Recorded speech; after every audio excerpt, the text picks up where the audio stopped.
The morning sun slanted through the tall windows of Graceland, painting stripes of light across the plush carpet. Elvis Presley, dressed in the silk robe, sat at his breakfast table, a cup of coffee steaming beside a plate of eggs and bacon. He wasn't looking at the latest fan mail or the industry reports. Instead, his gaze was fixed on the local Memphis newspaper, folded open to a page far from the entertainment section. His finger traced a grainy black and white photograph. It showed a young woman no older than her early 20s, holding the hand of a frail-looking girl, maybe 8 or 9 years old. Both wore expressions of weary hope. The headline above the picture read, "Local family struggles with mounting medical debt. A plea for Lily." Elvis took a slow sip of coffee, his brow furrowed. He read the article, his usual morning calm slowly replaced by a growing ache in his chest.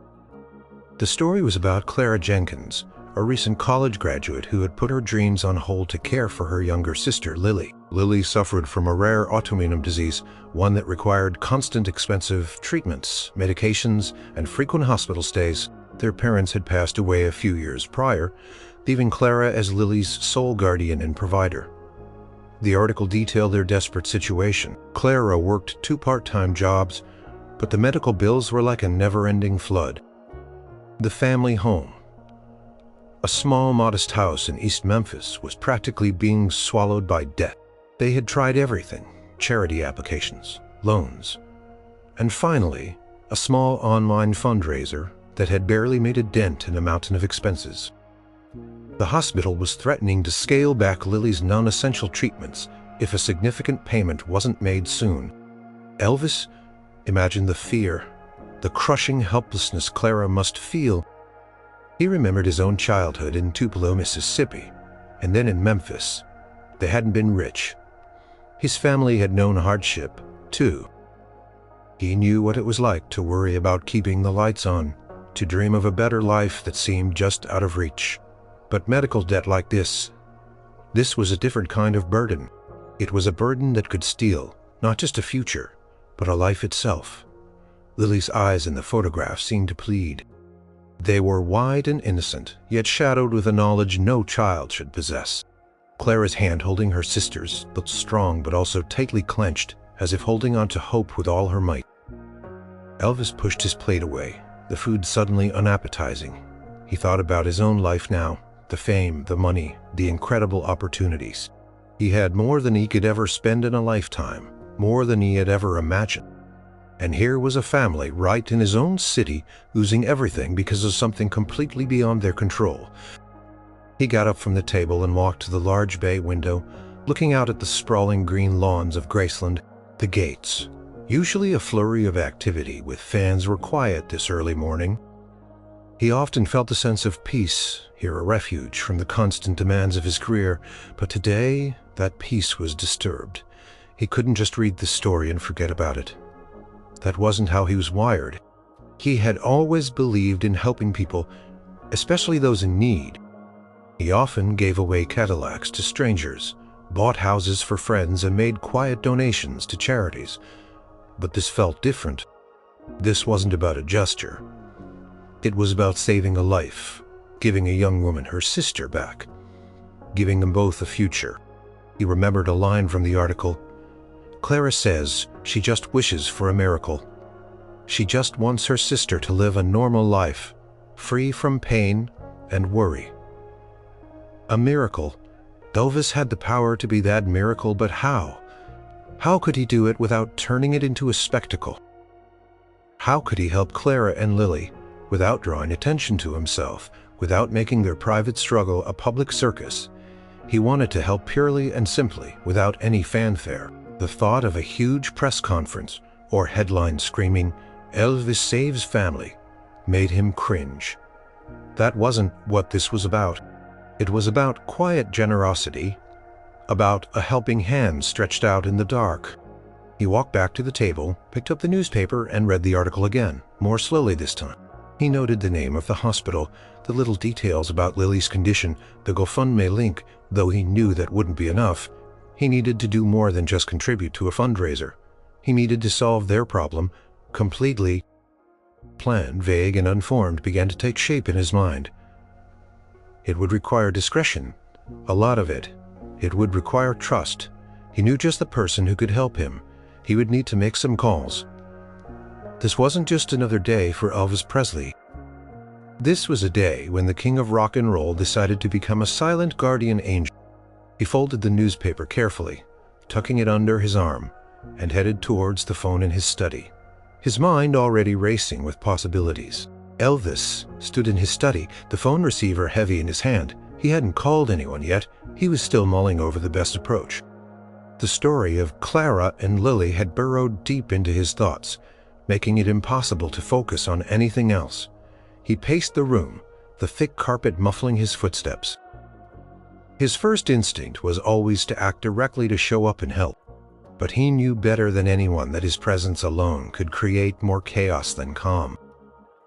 If Elvis Presley walked into a hospital and asked about a specific patient's bills, it would be all over the news within hours. That was the last thing he wanted for Clara and Lily.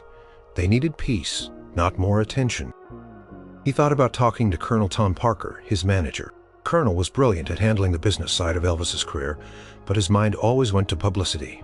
This was a personal mission. Who then? Joe Esposito, Red West, Marty Lacker, his Memphis Mafia, his trusted circle of friends and assistants. They were loyal, discreet, and understood him better than almost anyone. Joe Esposito, in particular, was excellent with logistics. He picked up the phone and dialed Joe's private line. It rang twice before Joe answered, his voice a little groggy as it was still early. "Joe, it's E," Elvis said, his voice quiet, serious. "Morning, boss. Everything all right?" "Yeah, everything's fine. Listen, I need your help with something. Something important and real quiet. Can you come over?" "On my way," Joe said without hesitation. He knew Elvis well enough to know when something was truly serious. While he waited for Joe, Elvis went over the details in his head. The article hadn't mentioned an exact amount, just that the bills were astronomical and insurmountable. He would need to find out the precise figure, and then how to get the money to them. A direct cash, too suspicious, too dangerous. When Joe arrived 15 minutes later, dressed in jeans and a casual shirt, he found Elvis still pacing the newspaper, spread out on his desk. "What's on your mind, E?" Joe asked, pulling up a chair. Elvis gestured to the paper. Joe picked up the newspaper and quickly scanned the article about Clara and Lily. His expression, initially relaxed, tightened with concern. "Man, that's rough. Poor kids." "Yeah," Elvis said, stopping his pacing. "It broke my heart, Joe. I can't just let it go. We gotta help them." "Of course, E. Anything you want. A benefit concert." Elvis held up a hand. No concerts, no publicity. That's the whole point. I want this to be anonymous, completely. They should never know who helped them. I just want them to have their miracle without all the fuss." Joe's eyebrows rose. "Anonymous, that's tricky, E. You're Elvis Presley. Everything you do makes headlines." "Exactly. That's why I need your help. We need to find a way to get them the money, all of it, without a single soul tracing it back to me. No paper trails, no whispers, just a big, fat, anonymous gift." Joe leaned back, rubbing his chin. "Okay, so no personal checks, no direct contact. We can't just send a wad of cash to the hospital. They'd be asking questions for weeks. No, we need to pay off their bills directly. Whatever they owe, we pay it, and maybe a little extra, to give them some breathing room, help them get back on their feet." "All right," Joe said, thinking aloud. "First, we need to know the full amount. The article mentions the hospital St. Jude's.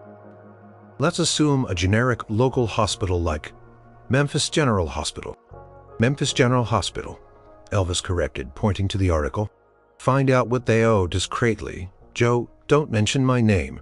Just say you're looking into a donation for a family mentioned in the paper. Maybe pose as a representative for a private charity, a new foundation or something. Joe nodded. I can work something out. I have a few contacts in the billing department at General. I can find out the total amount of their outstanding medical debt and maybe even future treatment costs. If we're feeling really generous enough to make sure Lily never has to worry about a bill again. Not for her current condition.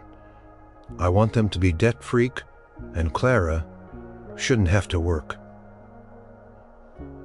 3 jobs just to keep her sister alive. Okay, so once we have the number, how do we get the money there without a trace? Joe mused.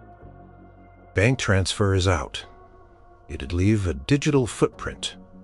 Cashier's check still needs a purchaser name. What about a lawyer? Elvis suggested. Could we funnel it through a lawyer who's bound by client confidentiality? Have them arrange the payment on behalf of an anonymous donor? Joe's eyes lit up. That's a good idea. A law firm. Especially one that deals with trusts or large estates. They could make the payment directly to the hospital.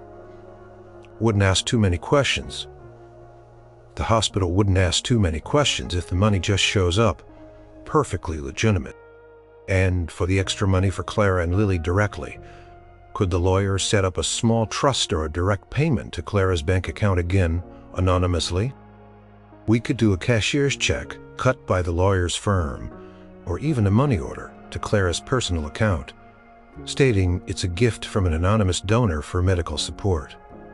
It's not illegal to receive anonymous gifts, and a bank wouldn't typically dig into who bought the money order if it's a large but not suspicious amount.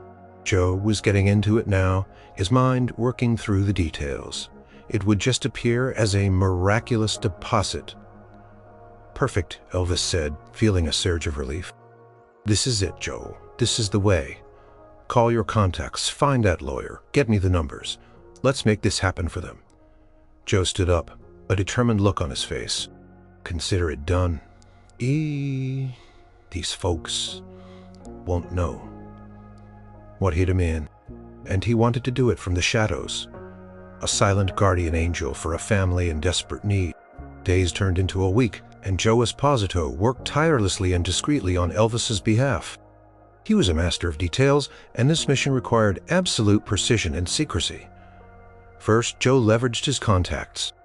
Through a carefully worded call to a friend who worked in the administration at Memphis General Hospital, Joe managed to obtain the estimated total of the Jenkins family's outstanding medical bills. He presented himself as a representative of a private philanthropic group, interested in potentially assisting local families highlighted in the news. The hospital, eager for any payment on the massive outstanding balance, was cooperative, providing an itemized list of Lily's treatments and the staggering figures. The amount was even higher than Elvis had anticipated, well over $100,000, with ongoing costs for specialized medication, Joe reported back. To Elvis, "Good. That's the number now, the lawyer." Joe had already begun research. He found a reputable law firm in downtown Memphis, Blackwood and Associates, known for handling large trusts and confidential client matters. He set up a meeting with one of their senior partners, Mr. Malcolm Blackwood, again without mentioning Elvis's name directly. The meeting was held not at Graceland, but in a small, nondescript office building downtown, rented for the occasion by Joe's team to avoid any association with Elvis's known properties. Joe explained the situation to Mr. Blackwood.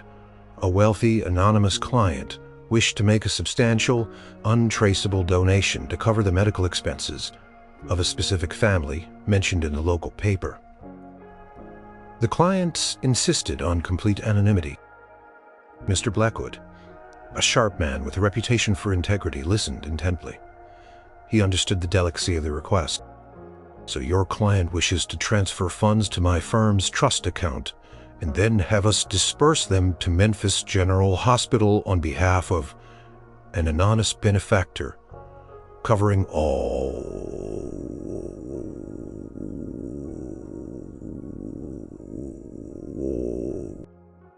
The client wants all the medical bills cleared past and present for Lily's specific condition, and yes, a substantial sum for Clara to use.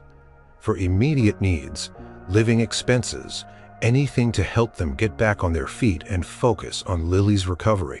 And the source of these funds must remain absolutely confidential, Mr. Blackwood pressed. Absolutely, Joe affirmed.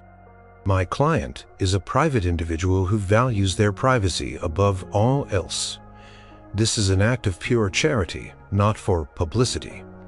If the source of the funds is ever revealed, the deal is off. Mr. Blackwood considered this. It's unusual, certainly, but entirely legal. My firm is accustomed to handling sensitive financial matters for high-profile clients who prefer discretion. We can set up a specific account for this purpose, funnel the funds, and issue cashier's checks or direct transfers as specified. Elvis, who had been listening in on a secure line from Graceland, spoke up. Mr. Blackwood, this isn't just about covering bills. It's about giving these people their lives back. I trust you to handle this with the utmost care and respect for their privacy, and mine. Mr. Blackwood, hearing Elvis's distinct voice, felt a jolt of surprise. So this was the anonymous client. He had suspected it might be a celebrity, given the level of secrecy. But Elvis Presley, this was a whole new level of quiet generosity. He instantly understood the need for absolute discretion. Mr. Presley, Mr. Blackwood, said, a newfound seriousness in his tone. You have my word, my firm will handle this as if it were a matter of national security. The Jenkins family will receive the funds, and the source will remain known only to my trusted team and myself. We will create no paper trackers. I want all outstanding bills for Lily Jenkins at Memphis General Hospital paid in full, as well as a prepayment for any anticipated treatments for Chu Fime and full enlisted T-Power. The total sum was staggering to Mr. Blackwood, far more than he had anticipated. It was an amount that would truly change the lives of the Jenkins family, not just patch up their immediate problems. Consider it done, Mr. Presley, Mr. Blackwood said, writing down the figures. We'll initiate the transfers within 24 hours. Once the funds are in our trust account, you'll receive confirmation when the payments are complete. The next day, Elvis transferred the substantial sum to Blackwood & Associates' trust account. The money moved through secure channels, appearing in the firm's account without a direct link to Graceland. Within another day, the payments were initiated. A large transfer went from Blackwood & Associates to Memphis General Hospital, designated for Lily Jenkins' account. The hospital's billing department, usually bustling with frustrated patients and endless paperwork, was suddenly silent in awe. The entire massive debt, along with a prepayment for future care, was cleared in one go. The memo simply read, "Payment in full for Lily Jenkins, on behalf of an anonymous benefactor." Simultaneously, a cashier's check for $25,000 drawn from Blackwood & Associates' account and made out to Clara Jenkins was sent via secure courier to her registered address. The accompanying letter was brief and to the point. To Clara Jenkins, a gift from an anonymous donor who was touched by your family's story. May this bring peace and support to you and Lily. Elvis didn't check the news for follow-up stories about the Jenkins family. He just waited for Joe's confirmation. When Joe called to say the payments had gone through and the hospital had confirmed receipt, a quiet sense of satisfaction settled over Elvis. He had done what he set out to do. He had planted the seed for a miracle now. It was up to Fakin's was a constant, exhausting marathon. Every morning she woke up before dawn, the weight of Lily's medical bills pressing down on her like a physical burden. She worked as a barista from 6 a.m. to 1 p.m., then rushed to her second job as a data entry clerk from 2 p.m. to 8 p.m. Evenings were spent managing Lily's medications, preparing meals, and trying to tutor her sister in subjects she missed from school. Sleep was a luxury. Hope was a distant, shimmering mirage. Lily, despite her illness, was a remarkably bright and cheerful child. She tried her best not to complain, but Clara saw the pain in her eyes, the fatigue in her small frame. Lately, Lily had been having more bad days than good. The hospital had become a second home, and the letters from the billing department were piling up, each one a fresh stab of dread. "Clara," Lily whispered one evening, her voice weak, "are we going to lose the house?" The lady on the phone sounded mean. Clara hugged her sister tightly. "No, sweetie, never. We'll figure it out always." But even as she said the words, her stomach churned with fear. They were just barely hanging on. The next morning, a Tuesday started like any other. Clara made Lily's breakfast, then rushed out the door to her barista job. While she was gone, a delivery van pulled up to their small house. A man in a crisp suit, carrying a padded envelope, stepped out and walked to the front door. He knocked once, then again. No answer. He checked the address, then slipped a signature required card into the mailbox, instructing the recipient to pick up the package at the courier's office. Clara returned home late that night, weary to the bone. She found the card in the mailbox. Her heart sank. What now? Another bill. She couldn't imagine what could be important enough to require a signature. She sighed, resolving to deal with it tomorrow. The next day, Wednesday, was her half-day off from the data entry job. She drove her old, sputtering car to the courier's office, bracing herself for bad news. The clerk handed her the large flat envelope. It was from Blackwood and Associates, a law firm. Clara's brow furrowed. She didn't know any lawyers she opores. The letter was short. To Clara Jenkins, enclosed, please find a gift from an anonymous donor who was deeply touched by your family's story, as reported in the local newspaper.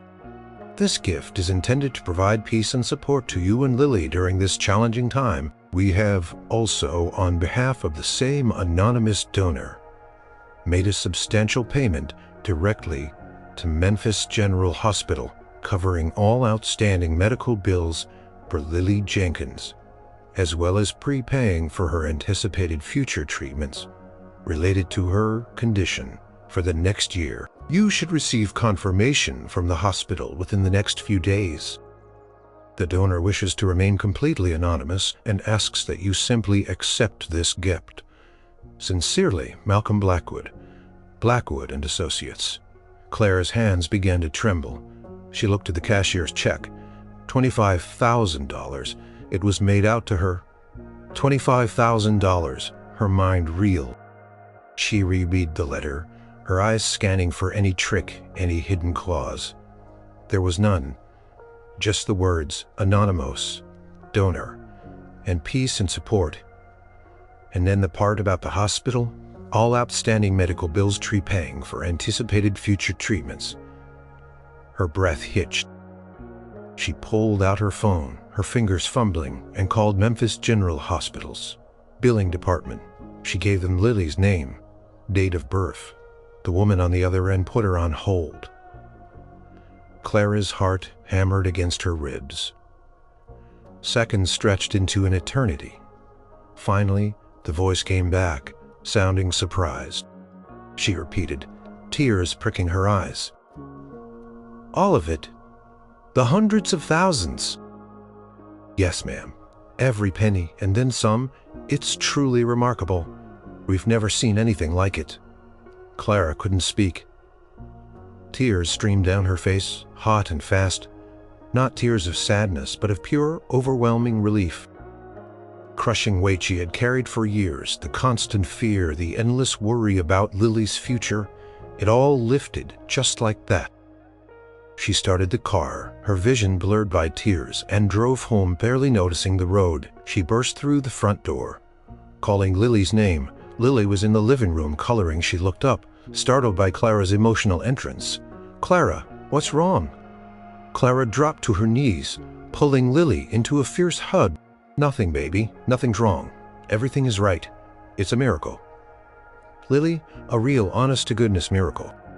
She held Lily close, burying her face in her sister's hair, crying tears of joy and disbelief. The little house, which had felt so heavy with worry for so long, suddenly felt light, filled with a fragile, beautiful hope.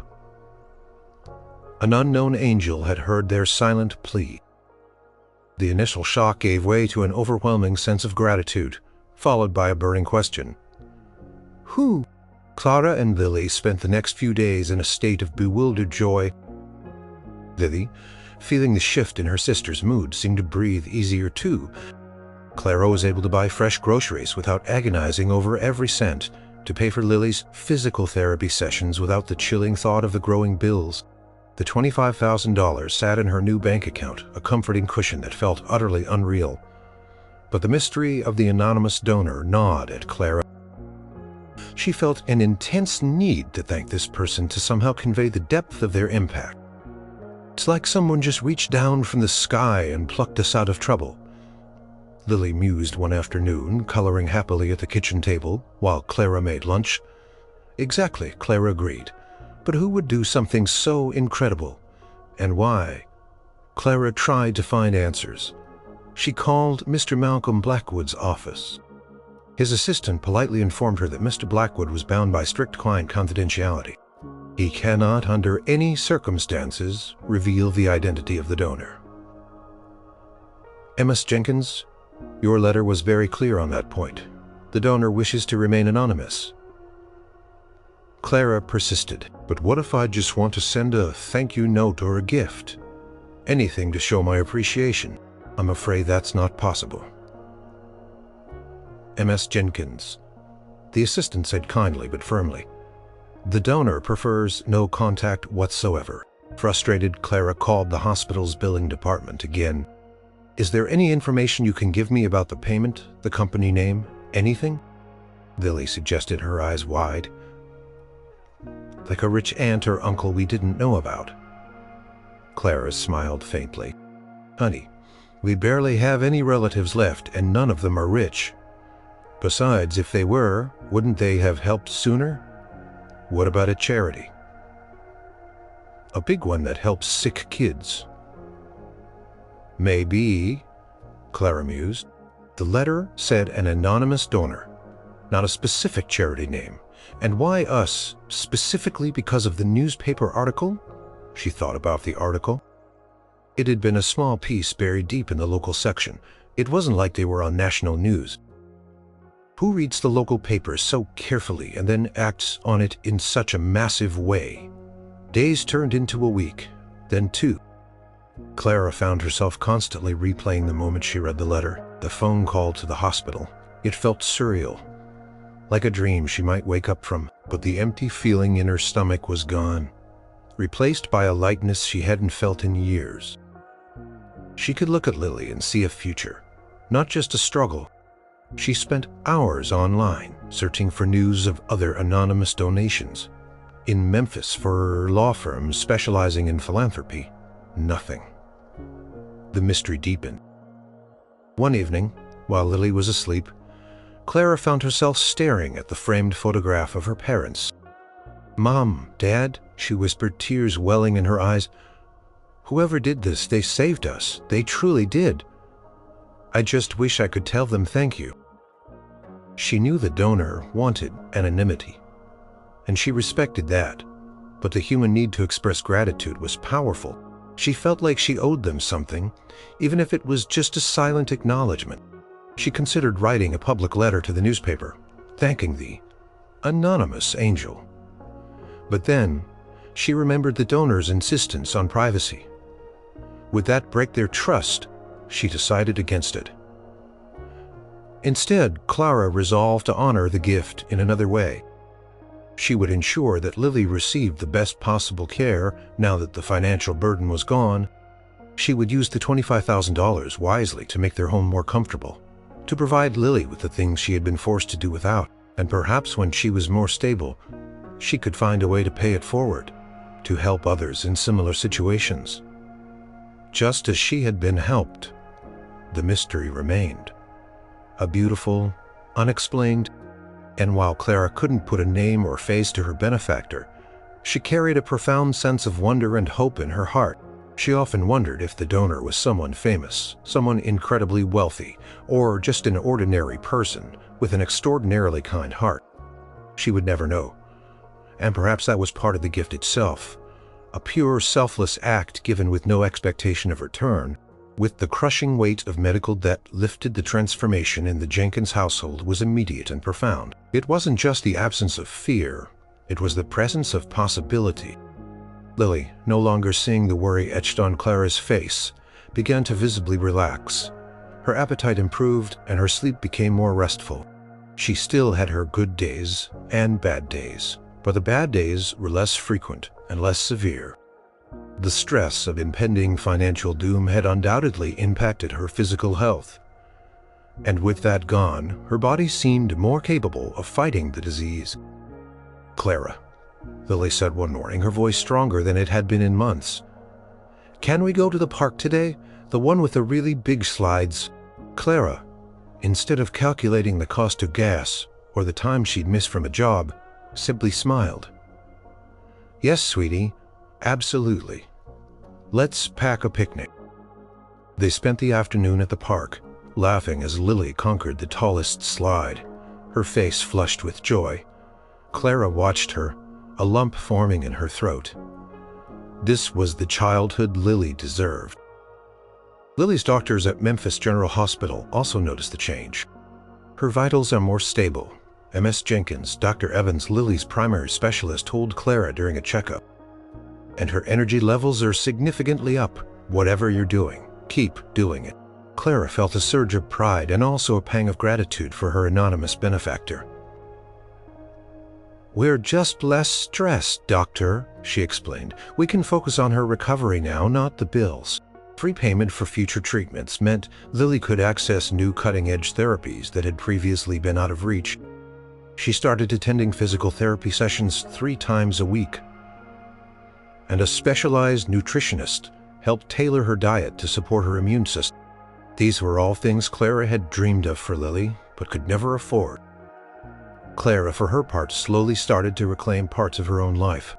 She was able to drop her second part-time job, reducing her work hours significantly.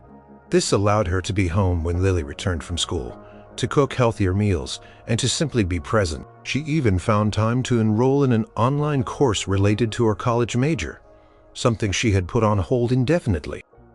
The house, too, began to feel less like a temporary shelter and more like a home. Clara used a small portion of the $25,000 to fix the leaky roof and update some of the worn-out appliances. These small improvements made a huge difference to their daily comfort. One evening, as Clara tucked Lily into bed, Lily reached up and squeezed her hand. "For everything, I feel so much better." Clara's eyes welled up. "You're welcome, sweetie. You deserve it. We both do." She thought about the anonymous donor. She still had no idea who they were, and the lawyers remained tight-lipped. But the profound impact of their kindness resonated through every aspect of their lives. It wasn't just money. It was freedom, peace, and renewed hope. Clara often found herself looking at the newspaper article, now framed and placed on their mantelpiece, a reminder of how close they had come to losing everything, and how miraculously they had been saved. It was a tangible testament to the power of human compassion. She started thinking about ways she could give back even in a small way. She didn't have much money to donate, but she had time and a newfound sense of purpose. She considered volunteering at the hospital, perhaps in the children's ward, to offer support to other families struggling with illness, or maybe she could start a small support group for caregivers. The idea, vague at first, grew stronger with each passing day. She had experienced the darkness of despair and the sudden blinding light of a miracle. She understood perhaps better than anyone what other families were going through. This gift, this lifeline, had done more than just pay bills. It had ignited something within Clara, a desire to spread the kindness she had received. She might not know who her angel was, but she could certainly try to be an angel for someone else. Quiet promise formed in her heart to make sure the ripple effect of this generosity continued, reaching out to others in need. One act of kindness at a time, the glimmer of hope had blossomed into a steady, comforting glow. Back at Graceland, Elvis Presley wasn't looking for public praise or news headlines about his generosity. He had made sure his act was anonymous, and he intended for it to stay that way. Yet he kept a quiet eye on the local news, not overtly but through subtle mentions. From Joe Esposito, or Vernon, his father, A couple of weeks after the payment, Joe brought him the latest edition of the Memphis newspaper.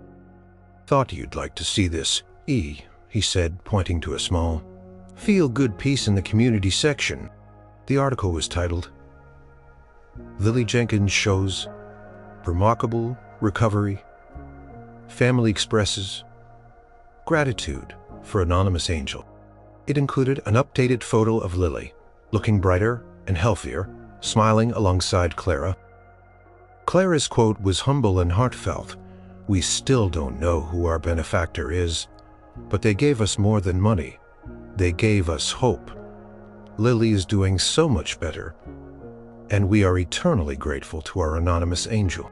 Elvis read the words, a slow, warm feeling spreading through his chest. He saw the genuine relief in Clara's eyes, the vibrant health returning to Lily's face. This was it. This was why he did it. Not for the accolades, not for the fame, but for this quiet, profound impact on real lives. He leaned back in his chair, a deep sigh escaping him. The world often seemed a chaotic place full of demands and superficiality, especially in his line of work. There were days when the pressure of being Elvis felt suffocating, when every move was scrutinized, every word dissected. But moments like this reminded him of the profound privilege that came with his immense wealth and influence. He could genuinely help someone change their lives for the better, without needing anything in return. He thought about his own roots, his humble beginnings. He remembered the feeling of wanting something desperately, of struggling to make ends meet. He had seen his mother Gladys worry about bills, seen the toll it took on her. He had vowed then that if he ever had money, he would use it to help others, especially his family. But also anyone he could. "You did good, E," Joe said, sensing his boss's quiet contentment. "They really needed it. That little girl looks like a different kid." "Yeah," Elvis murmured, still looking at the picture. "That's all that matters, just to know they're all right." He imagined Clara and Lily now perhaps enjoying a meal together, without the cloud of debt, Lily playing in a park, laughing.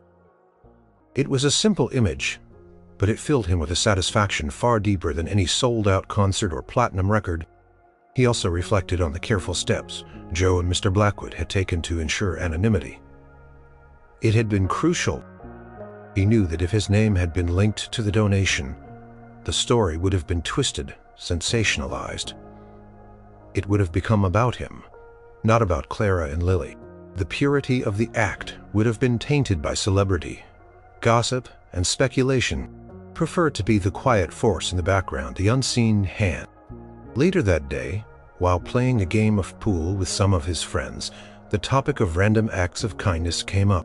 One of his friends mentioned the newspaper article about the Jenkins family. "Can you imagine?" Marty Lacker said, chalking his cue. "Someone just out of the blue paying off all that debt must be some angel." Elvis just smiled, pocketing an easy shot. "Yeah," he said, "some angel." He kept his voice even, his expression unreadable. He enjoyed hearing the speculation, the wonder in their voices, knowing that he was the angel they spoke of, yet entirely hidden. It was a secret he would carry with quiet pride. He understood that true generosity didn't need a spotlight, and for the Jenkins family, he had been able to provide that light. In their darkest hour, he felt a rare, profound peace. This was living out his values, not just singing about them. This was the king, being a king where it truly mattered.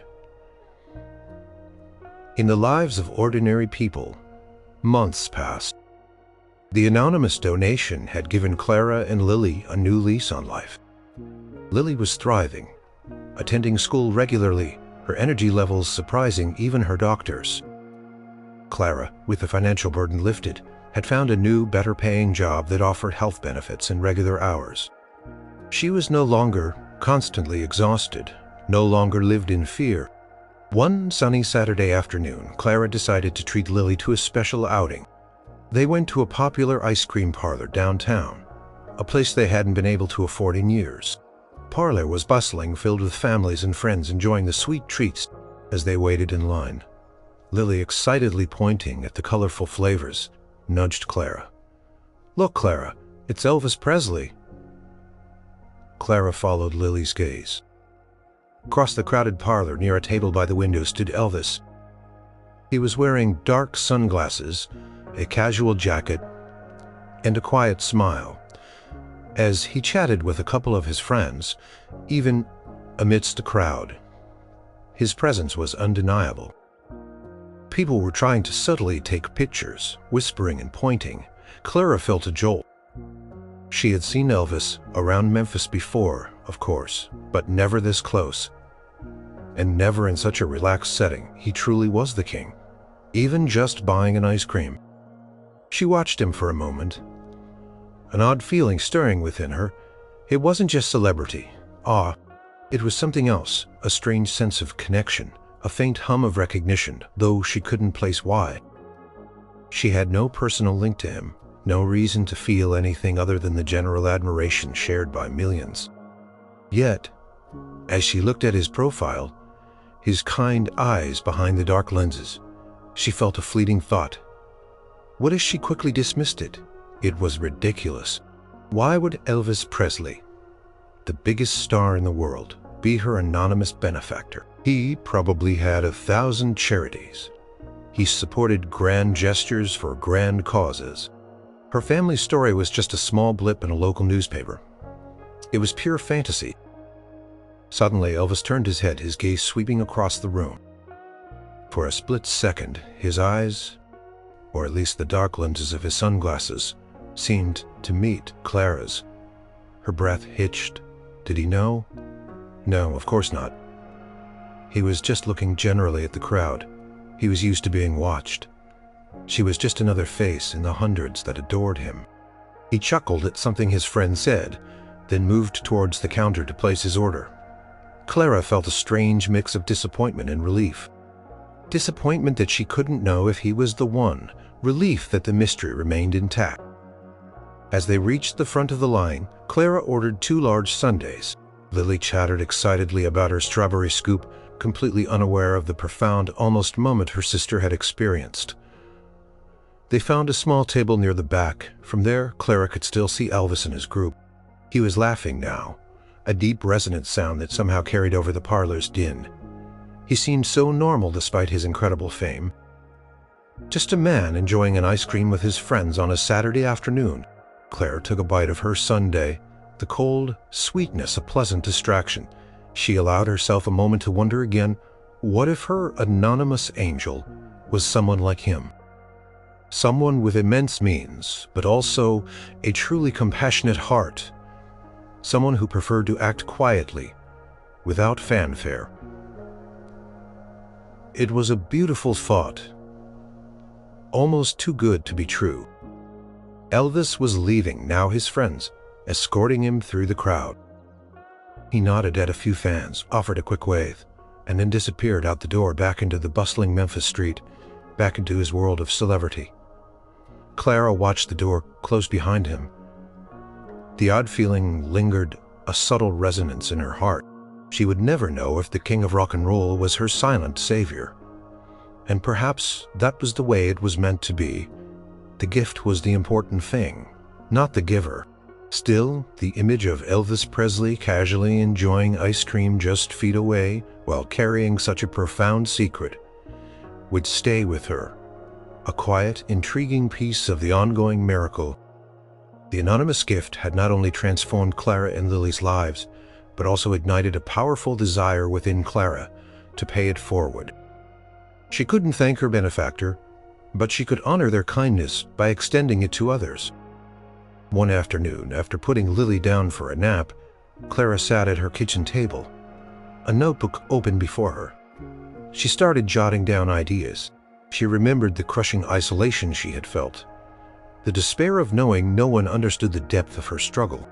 What if there was a place, she mused aloud, where families dealing with massive medical bills could just talk, share resources, get a little help, even if it's just someone to listen. She decided to start. She reached out to a few families she had met during Lily's frequent hospital stays. They too were struggling. their faces etched with the same exhaustion Clara had once known. She invited them to her house for coffee and conversation. The first meeting of what Clara tentatively called Lily's Hope Helpers was modest. 3 families showed up shy at first, then slowly opening up. They shared stories, advice on navigating insurance, tips for finding affordable medications. Clara spoke of her own experience, carefully omitting the miraculous, anonymous payment, instead focusing on the lessons learned and the importance of community. When you're fighting for your child's life, the bills can feel just as deadly as the illness, Clara told them, her voice empathetic. But you're not alone. We're not alone. News of Lily's Hope Helpers spread by word of mouth among the hospital community. Soon, their small kitchen was too crowded. Clara found a small unused meeting room at a local community center that agreed to let them use it for free.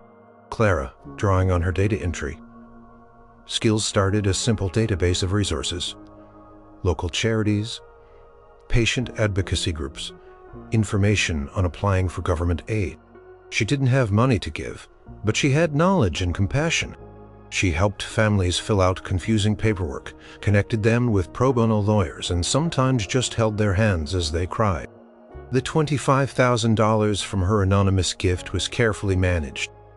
She used it primarily for Lily's continued well-being, but she also set aside a small emergency fund for Lily's Hope Helpers to buy gas cards for families driving long distances for treatment, or a warm meal for a parent spending another night at the hospital. These were small gestures, but they made a world of difference. "Clara, you've made such a difference for us," one mother Mary told her one evening after a meeting. Mary's son had a rare blood disorder, and she had been on the verge of giving up.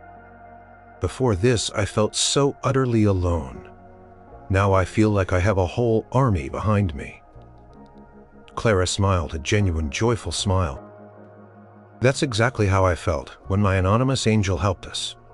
I just want to pass that feeling on." She often spoke about the unknown angel who had saved her family, a testament to the profound impact of that single act of kindness. Meanwhile, back at Graceland, Elvis occasionally heard whispers. Joe Esposito, always keeping an ear to the ground for community news, mentioned Clara Jenkins again. That young woman, Clara Jenkins, the one with the sick sister. She started some kind of support group for families with medical bills. They call it Lily's Hope Helpers, making a real difference in the community. Elvis listened, a quiet pride swelling in his heart. He liked knowing that his help had become a catalyst for more good. It wasn't just about paying bills. It was about inspiring hope, about showing that kindness could create a ripple effect. He imagined Clara, a young woman who had once been on the brink of despair, now becoming a pillar of strength for others. It was a beautiful outcome, one he hadn't explicitly planned but was deeply moved by. His anonymous gift had not only saved 2 lives, but had also empowered Clara to become a beacon of hope for an entire community. This, Elvis realized, was perhaps the true measure of generosity. Not the amount of money given, but the enduring positive change it set in motion. The rippling effect of one anonymous act of kindness was spreading, touching lives in ways he could never have anticipated, creating a legacy of compassion that would grow far beyond the initial deed. Years turned into a decade. Memphis continued to buzz with the legend of Elvis Presley, but for Clara and Lily Jenkins, his quiet act of kindness had shaped their entire lives. Lily, now a vibrant, healthy young woman of 18, was preparing to leave for college. Her rare autoimmune disease was in remission, a miracle that her doctors attributed not only to advanced medical care, but also to the early intervention and sustained, stress-free environment her sister had been able to provide. She was pursuing a degree in nursing, determined to help other children facing long illnesses. She often spoke of her own childhood, her voice filled with gratitude for the anonymous angel who had made her dreams possible. Clara, now in her early 30s, continued to lead Lily's Hope Helpers, which had grown from a small kitchen gathering into a registered nonprofit organization. They had a small office, a dedicated team of volunteers, and it helped dozens of families navigate the daunting world of medical debt. Clara had become a respected advocate for patient rights, her passion fueled by her own past struggles and the profound generosity she had received. She still didn't know who her benefactor was, but their spirit of giving lived on through her work. "We believe in paying it forward," Clara would often say in interviews for local newspapers or charity events. "Someone once gave us a second chance, a fresh start, without ever asking for anything in return. We owe it to them and to every struggling family to keep that kindness going." Elvis Presley the King was still living at Graceland, though his touring schedule had become less demanding. He spent more time enjoying his home, his family, and his quiet moments. He still made anonymous donations, still bought cars for strangers, still found ways to help people without fanfare. It was just part of who he was. Occasionally, Joe Esposito or Vernon would mention a small article about Lily's Hope Helpers or Clara Jenkins' continued advocacy. Elvis would listen, a faint, contented smile playing on his lips. He never commented, never hinted at his involvement. The secret remained. A personal treasure. He would sometimes see Lily's name in the paper, perhaps as a scholarship recipient for nursing school, or hear about Lily's Hope Helpers expanding their reach to new cities. He saw the ripple effect, the quiet legacy of his single act of kindness, continuing to unfold years later. He had given them a miracle, and they in turn had become a source of miracles for countless others. One quiet evening, Elvis sat in his music room strumming his guitar. Softly, he thought about the Jenkins family, about Clara and Lily. He thought about the day he read that newspaper article, the pang of empathy he felt, and the decision he made to act. It had been one of the most fulfilling acts of his life, precisely because it was selfless, unseen, and truly apale. The world knew Elvis Presley as a global icon, a music legend, a showman. But in the quiet corners of Memphis, for a few select individuals, he was something more profound, an anonymous angel, a silent benefactor, a force for good whose generosity transcended fame and fortune. He never met Clara or Lily again, not knowingly. They never knew the king of rock and roll was their guardian angel, and that was exactly how he wanted it. His quiet legacy was woven into the fabric of their thriving lives, a testament to the enduring power of compassion and the beautiful mystery of a gift given purely from the heart. It was a story of hope, redemption, and the extraordinary impact of a simple act of human kindness passed on through generations.